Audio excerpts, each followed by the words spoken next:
டென்ஷனாக இருந்தாலும் கோபமாக இருந்தாலும் நிறைய திங்க் பண்ணினாலும் அப்பப்போ எனக்கு தோணுனாலும் ஏதாவது ஃபங்க்ஷனுக்கு போகும்போது கூட ட்ரிங்க் பண்ணிட்டு போனால் தான் கெத்து அப்படின்னு எனக்கு தோணுச்சு.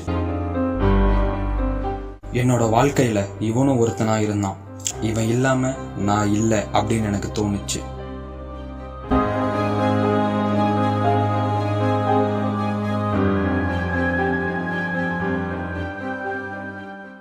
ஆனால் ஒரு நாள் எனக்கு தெரிய வந்தது எனக்கு கிட்னி ஃபெயிலியர்னு. ஆமாங்க, நான் சாக போகிறேன்.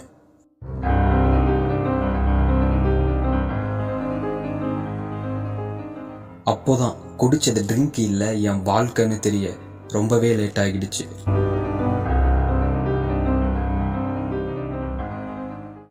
சாவை நேரில் சந்திக்க தொடங்கிய நாட்கள் சங்கடமா இல்லை பயமான்னு எனக்கு தெரியல. செஞ்ச தப்ப தெரிஞ்சு தப்பு தப்புன்னு தலையில் அடிச்சு அழுதேன். ஆனால் எந்த பிரயோஜனமும் இல்லை.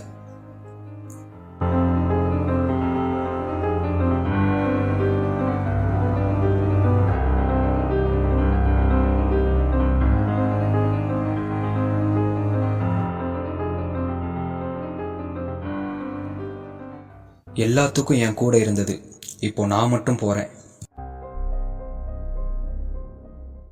கூடவே இருந்து என்னை கொன்னுட்டு இருக்குன்னு தெரிஞ்சும் நான் அந்த தப்பை பண்ணிக்கிட்டே இருந்தேன். இப்போ என் கடைசி மூச்சுக்காக காத்துக்கிட்டு இருக்கு.